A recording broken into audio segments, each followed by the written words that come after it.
నిన్ను గట్ల వెళ్ళగొట్టిరేంది? నేను ఇంటికి వచ్చి గంట అయినా బతిలో ఉండే కదా, నేను 4-5 రోజులు ఆగుర్రి, నా ఇంటికి నేను తీసుకొని మా అమ్మని చదువుకుంటా అని చెప్పిన కదనే.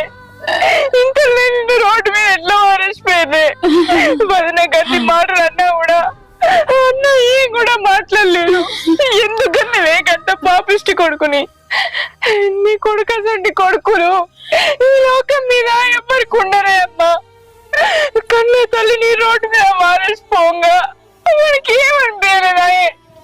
మన మనసు గింత కూడా కలుక్కుమనలేదా?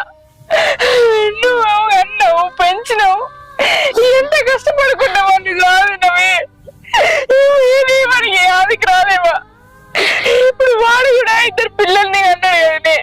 రేపు ఆ కడుపు కోత వానికి కూడా వెళ్తావి. నేను నీ కోసం ఊరంతా తిరిగి వచ్చిండే, కనబట్టలు అందరిని అడిగింది, కానీ నువ్వు ఎక్కడ కలిసి